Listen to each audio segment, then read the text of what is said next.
민주당 선대위 종합상안본부의 이실장 공식 직함입니다. 최근에는 오로지 안철수 후보만 바라보고 있어요.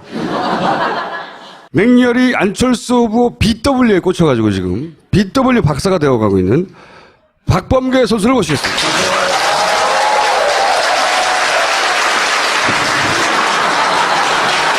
네, 장제원 의원과 요 장면으로 큰 트러블을 겪었죠.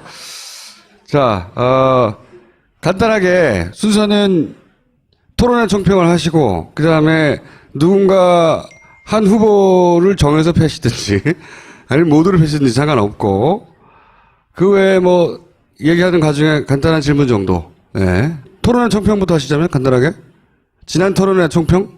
그전 한 3회차 토론회 때는 엉망했잖아요. 완전 이즘에 문재인 후보님한테 이제 모든 다른 당 후보님들이 완전히 그냥 이즘의식으로 일본말 이즘에 왕따 이렇게 해가지고 그 인신공격성 비방 뭐 이런 질문들만 있었는데 어제는 뭐 비교적 그래도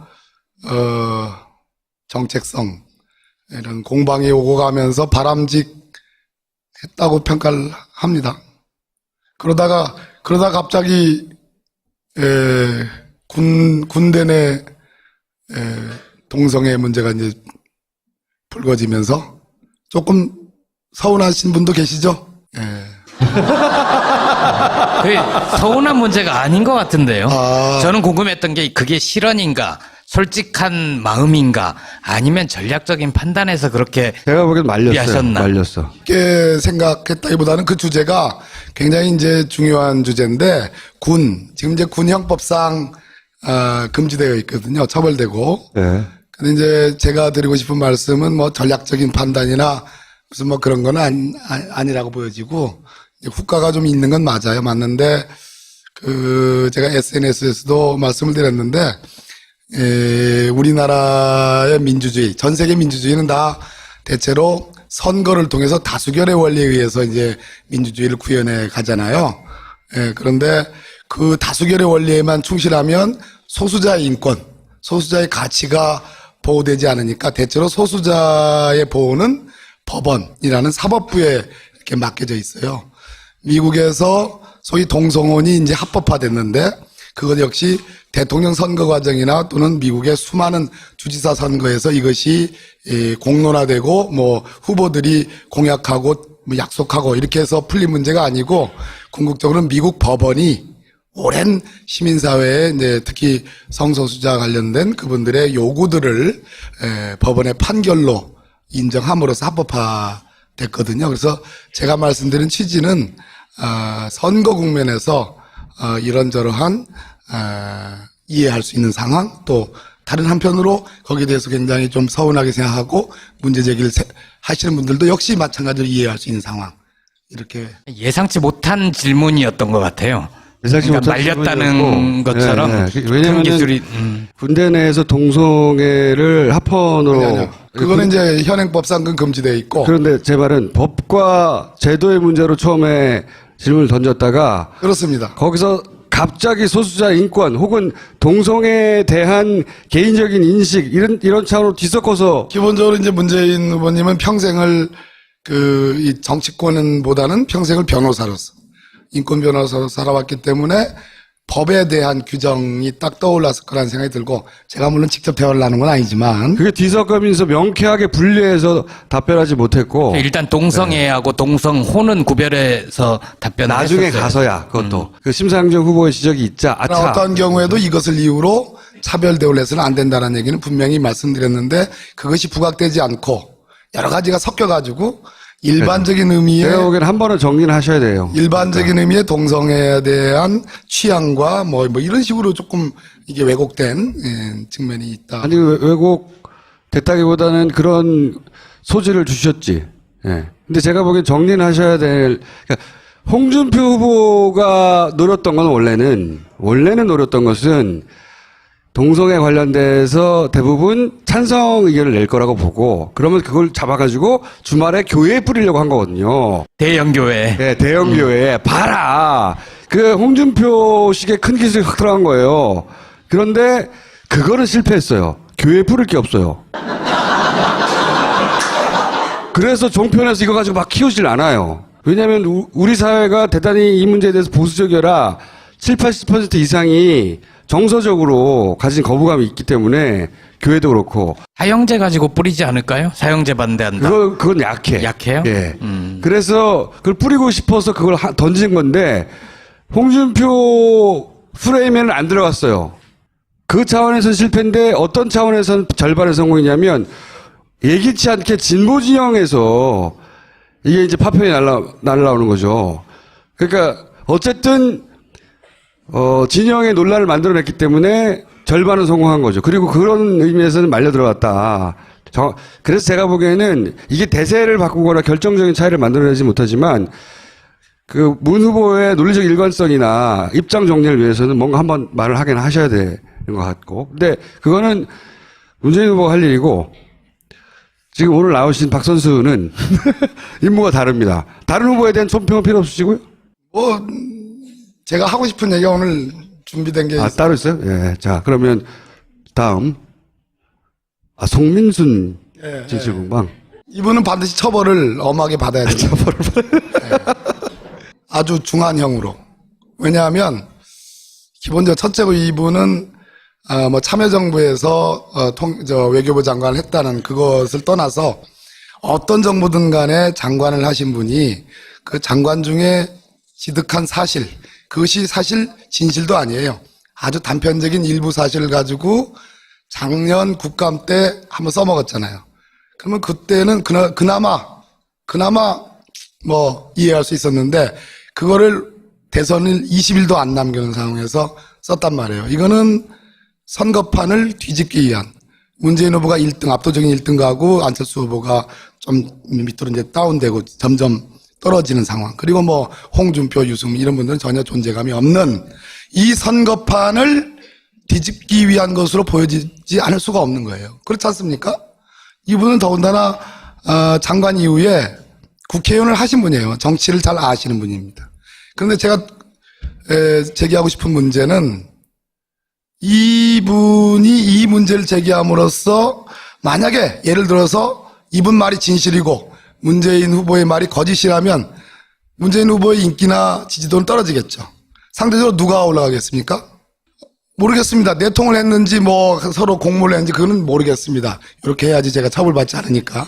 그러나 선거를 20일 정도 남겨놓고 선거판은 1등, 2등, 1등과 2등의 차이는 벌어지는 상황에서 갑자기 느닷없이 이걸 했어요.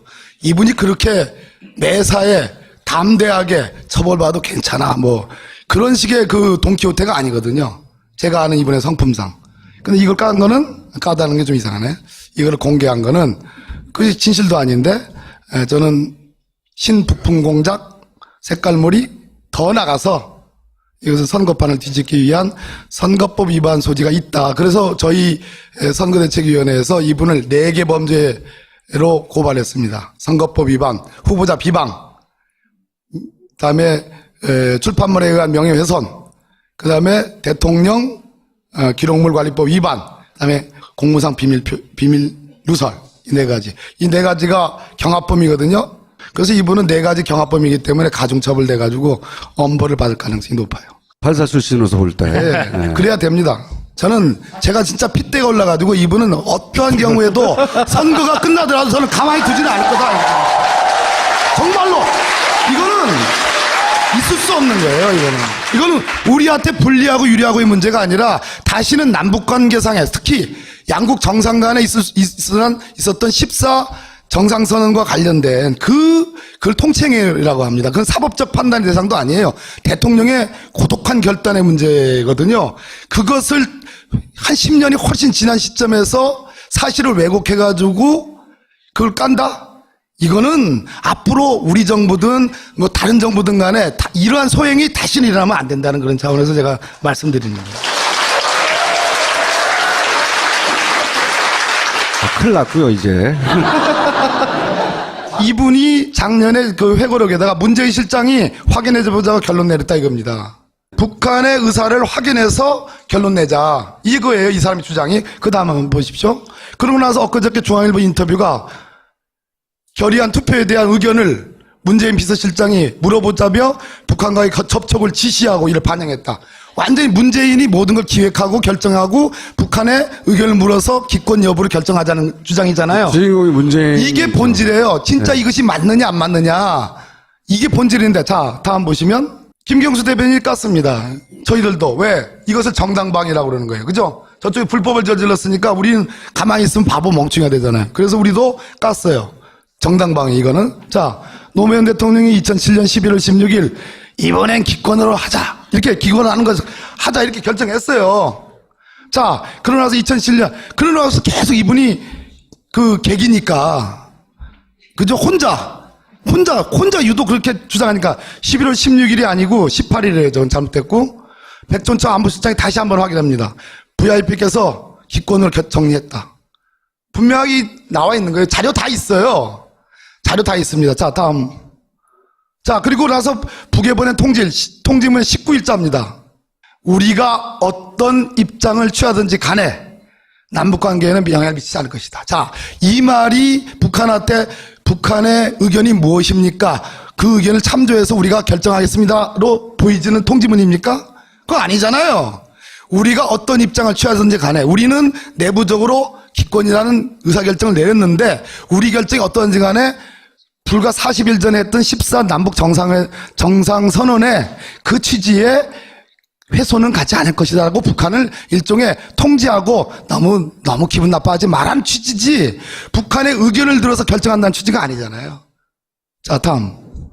이 결정적인 증거입니다. 송민순 본인도 그 회고록 451페이지 이구동성으로 왜 이미 결정된 사항을 자꾸 문제 삼느냐고 불만을 터뜨렸다. 자기가 자백하고 있어요. 이미 결정됐다는 걸. 안 그렇습니까? 이거만큼 더한 증거가 어디 있어요? 이거 오마이뉴스의 참여정 웨이 씨 누군 줄 아실 겁니다. 이분이 더 엄청난 증언을 했어요. 이분의 메모, 당시에 회의 때 들어간 메모에 의하면 문재인 비서실장이 북한의 의사를 확인해가지고 결정하자는 게 아니고 오히려 송민순이 북한 의사를 확인하는 데 결정하자고 제안한 사람이 송민순 본인이었다라는 엄청난 얘기예요. 네, 또 그 다음에 이건 빗더고 그래가지고 흥분 끝. 그래가지고 이분이 뒤에 비실비실 했잖아요. 이제 총장직도 내놓고 뭐 분위기가 뭐 그쪽으로 거의 손 기부합하려고 하는 참에 본질도 아닌 뭐 참여정부에 있던 누가 문자 보내가지고 자기 협박했다 뭐 이런 비본질적인 얘기로만 지금 본질을 이렇게 제가 네, 말씀하세요. 이렇게 말씀을 잘 하시는데 제가 거들 게 있나요? 보이 없이. 자, 그러면 민주주의는 다 대체로 선거를 통해서 다수결의 원리에 의해서 이제 민주주의를 구현해 가잖아요. 예, 그런데 그 다수결의 원리에만 충실하면 소수자의 인권, 소수자의 가치가 보호되지 않으니까 대체로 소수자의 보호는 법원이라는 사법부에 이렇게 맡겨져 있어요. 미국에서 소위 동성혼이 이제 합법화됐는데 그것 역시 대통령 선거 과정이나 또는 미국의 수많은 주지사 선거에서 이것이 공론화되고 뭐 후보들이 공약하고 뭐 약속하고 이렇게 해서 풀린 문제가 아니고 궁극적으로는 미국 법원이 오랜 시민사회에 이제 특히 성소수자 관련된 그분들의 요구들을 법원의 판결로 인정함으로써 합법화됐거든요. 그래서 제가 말씀드린 취지는 선거 국면에서 이런저러한 이해할 수 있는 상황 또 다른 한편으로 거기에 대해서 굉장히 좀 서운하게 생각하고 문제 제기를 하시는 분들도 역시 마찬가지로 이해할 수 있는 상황 이렇게 예상치 못한 질문이었던 것 같아요. 예상치 그러니까 못한 말렸다는 질문이었고. 것처럼 네, 네. 왜냐하면 큰 기술이 군대 내에서 동성애를 합헌으로 아니요. 그거는 이제 현행법상 그건 금지되어 있고 그런데 제 말은 법과 제도의 문제로 처음에 질문을 던졌다가 그렇습니다. 거기서 갑자기 소수자 인권 혹은 동성애에 대한 개인적인 인식 이런 차원으로 뒤섞어서 기본적으로 이제 문재인 후보님은 평생을 이 정치권보다는 평생을 변호사로서 인권 변호사로 살아왔기 때문에 법에 대한 규정이 딱 떠올랐을 거라는 생각이 들고, 제가 물론 직접 대화를 나눈 건 아니지만 그게 뒤섞으면서 명쾌하게 분리해서 답변하지 못했고 일단 동성애하고 동성호는 구별해서 답변을 나중에 했었어요. 가서야 그것도 그 심상정 후보의 지적이 있자 아차 어떤 경우에도 이것을 이유로 차별 대우를 해서는 안 된다는 얘기는 분명히 말씀드렸는데, 그것이 부각되지 않고 여러 가지가 섞여가지고 일반적인 의미의 제가 보기에는 한 번은 정리를 하셔야 돼요. 일반적인 의미의 동성애에 대한 취향과 뭐 이런 식으로 조금 이게 왜곡된 측면이 있다. 아니 왜곡됐다기보다는 그런 소지를 주셨지. 예. 근데 제가 보기엔 정리는 하셔야 될 그러니까 홍준표 듣기 위한 문재인 후보가 1등 압도적인 1등 가고 안철수 후보가 좀 밑으로 이제 다운되고 점점 떨어지는 상황. 그리고 뭐 홍준표, 유승민 이런 분들은 전혀 존재감이 없는 이 선거판을 뒤집기 위한 것으로 보여지지 않을 수가 없는 거예요. 그렇지 않습니까? 이분은 더군다나 장관 이후에 국회의원을 하신 분이에요. 정치를 잘 아시는 분입니다. 그런데 제가 제기하고 싶은 문제는 이분이 이 문제를 제기함으로써 만약에 예를 들어서 이분 말이 진실이고 문재인 후보의 말이 거짓이라면 문재인 후보의 인기나 지지도는 떨어지겠죠. 상대적으로 누가 올라가겠습니까? 모르겠습니다. 내통을 했는지 뭐 서로 공모를 했는지 그거는 모르겠습니다. 이렇게 해야지 제가 처벌받지 않으니까. 그러나 선거를 20일 정도 남겨놓고 선거판은 1등, 2등, 1등과 2등의 차이는 벌어지는 상황에서 갑자기 느닷없이 이걸 했어요. 이분이 그렇게 매사에 담대하게 처벌받아도 괜찮아 뭐 그런 식의 그 돈키호테가 아니거든요. 제가 아는 이분의 성품상. 근데 이걸 까다는 게 좀 이상하네. 이거를 공개한 거는 그게 진실도 아닌데 저는 신부품 공작, 색깔몰이 더 나가서 이것은 선거판을 뒤집기 위한 선거법 위반 소지가 있다. 그래서 저희 선거대책위원회에서 이분을 4개 범죄로 고발했습니다. 선거법 위반, 후보자 비방, 그다음에 출판물에 의한 명예훼손, 그다음에 대통령 기록물 관리법 위반, 그다음에 공무상 비밀 누설. 이 4가지. 이 4가지가 경합범이거든요. 그래서 이분은 4가지 경합범이기 때문에 가중처벌돼가지고 엄벌을 받을 가능성이 높아요. 판사 출신으로서 볼 때. 네. 그래야 됩니다. 저는 제가 진짜 핏대가 올라가지고 이분은 어떠한 경우에도 선거가 끝나더라도 저는 가만히 두지는 않을 거다. 정말로 이거는 있을 수 없는 거예요. 이거는 우리한테 불리하고 유리하고의 문제가 아니라 다시는 남북관계상에 특히 양국 정상 간에 있었던 14 정상선언과 관련된 그걸 통칭이라고 합니다. 그건 사법적 판단의 대상도 아니에요. 대통령의 고독한 결단의 문제거든요. 그것을 민주당 선대위 종합상안본부의 이실장 공식 직함입니다. 최근에는 오로지 안철수 후보만 바라보고 있어요. 맹렬히 안철수 후보 BW에 꽂혀가지고 지금 BW 박사가 되어가고 있는 박범계 선수를 모시겠습니다.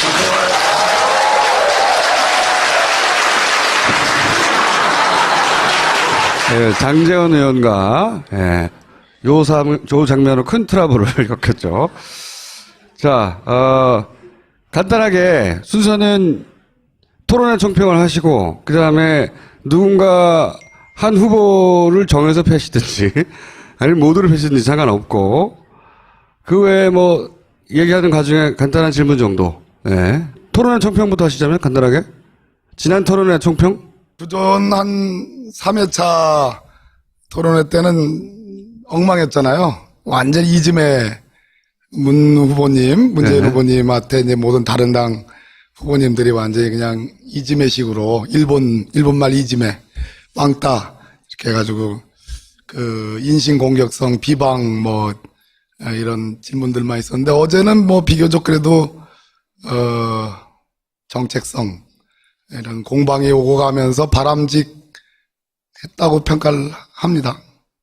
그러다가 갑자기 군대 내 동성애 문제가 이제 불거지면서 조금 서운하신 분도 계시죠? 그게 서운한 문제가 아닌 것 같은데요. 아. 저는 궁금했던 게 그게 실언인가 솔직한 마음인가 아니면 전략적인 판단에서 그렇게 제가 보기엔 말렸어요. 하셨나? 말렸어. 쉽게 생각했다기보다는 그 주제가 굉장히 이제 중요한 주제인데 지금 이제 군 형법상 금지되어 있거든요. 처벌되고. 네. 근데 이제 제가 드리고 싶은 말씀은 뭐 전략적인 판단이나 무슨 뭐 그런 건 아니라고 보여지고 이제 후과가 좀 있는 건 맞는데 제가 SNS에서도 말씀을 드렸는데 우리나라의 민주주의 전 세계 후보가 노렸던 건 원래는 노렸던 것은 동성애 관련돼서 대부분 찬성 의견을 낼 거라고 보고 그러면 그걸 잡아가지고 주말에 교회에 뿌리려고 한 거거든요. 대형교회. 네, 대형 교회에 봐라. 그 홍준표식의 큰 기술이 확 들어간 거예요. 그런데 그거는 실패했어요. 교회에 뿌릴 게 없어요. 그래서 종편에서 이거 가지고 막 키우질 않아요. 왜냐하면 우리 사회가 대단히 이 문제에 대해서 보수적이라 70~80% 이상이 정서적으로 가진 거부감이 있기 때문에 교회도 그렇고. 사형제 가지고 뿌리지 않을까요? 사형제 반대한다. 그건 약해. 약해요? 예.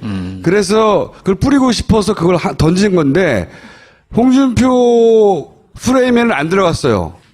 그 차원에서는 실패인데 어떤 차원에서는 절반의 성공이냐면 예기치 않게 진보 진영에서 이게 이제 파편이 날라오는 거죠. 그러니까 어쨌든 진영의 논란을 만들어냈기 때문에 절반은 성공한 거죠. 그리고 그런 의미에서는 말려 들어갔다. 그래서 제가 보기에는 이게 대세를 바꾸거나 결정적인 차이를 만들어내지 못하지만 그 문 후보의 논리적 일관성이나 입장 정리를 위해서는 뭔가 한번 말을 하긴 하셔야 되는 것 같고. 근데 그거는 문재인 후보가 할 일이고 지금 오늘 나오신 박 선수는 임무가 다릅니다. 다른 후보에 대한 총평은 필요 없으시고요? 제가 하고 싶은 얘기가 오늘 준비된 게 따로 있어요? 예. 자, 그러면 다음. 송민순 진실공방. 이분은 반드시 처벌을 엄하게 받아야 됩니다. 아주 중한형으로.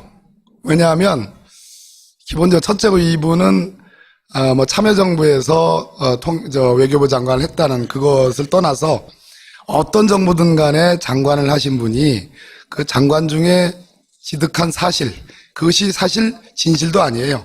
아주 단편적인 일부 사실을 가지고 작년 국감 때 한번 써먹었잖아요.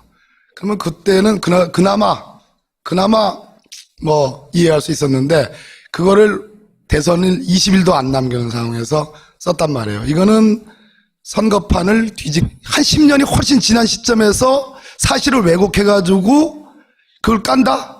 이거는 앞으로 우리 정부든 뭐 다른 정부든 간에 이러한 소행이 다시는 일어나면 안 된다는 그런 차원에서 제가 말씀드리는 거예요. 큰일 났고요, 이제. 이분이 작년에 그 회고록에다가 문재인 실장이 확인해보자고 결론 내렸다 이겁니다. 북한의 의사를 확인해서 결론 내자. 이거예요, 이 사람의 주장이. 그 다음 한번 보십시오. 그러고 나서 엊그저께 중앙일보 인터뷰가 결의안 투표에 대한 의견을 문재인 비서실장이 물어보자며 북한과의 접촉을 지시하고 이를 반영했다. 완전히 문재인이 모든 걸 기획하고 결정하고 북한의 의견을 물어서 기권 여부를 결정하자는 주장이잖아요. 주인공이 문재인. 이게 본질이에요. 진짜 이것이 맞느냐 안 맞느냐. 이게 본질인데. 자, 다음 보시면 김경수 대변인이 깠습니다. 저희들도. 왜? 이것을 정당방위라고 그러는 거예요. 그죠? 저쪽에 불법을 저질렀으니까 우리는 가만히 있으면 바보 멍청이가 되잖아요. 그래서 우리도 깠어요. 정당방위 이거는. 자, 노무현 대통령이 2007년 11월 16일 이번엔 기권으로 하자. 이렇게 기권하는 것을 하자 이렇게 결정했어요. 자, 그러고 나서 2007년 그러고 나서 계속 이분이 그 계기니까 그죠? 혼자 유독 그렇게 주장하니까 11월 16일이 아니고 18일에 전 잘못됐고 백전처 안보실장이 다시 한번 확인합니다. VIP께서 기권을 정리했다. 분명하게 나와 있는 거예요. 자료 다 있어요. 자료 다 있습니다. 자, 다음. 자, 그리고 나서 북에 보낸 통지문 19일자입니다. 우리가 어떤 입장을 취하든지 간에 남북관계에는 영향을 미치지 않을 것이다. 자, 이 말이 북한한테 북한의 의견이 무엇입니까? 그 의견을 참조해서 우리가 결정하겠습니다로 보이지는 통지문입니까? 그거 아니잖아요. 우리가 어떤 입장을 취하든지 간에 우리는 내부적으로 기권이라는 의사결정을 내렸는데 우리 결정이 어떤지 간에 불과 40일 전에 했던 14 남북 정상선언의 그 취지에 훼손은 가지 않을 것이다라고 북한을 일종의 통제하고 너무 기분 나빠하지 말라는 취지지 북한의 의견을 들어서 결정한다는 취지가 아니잖아.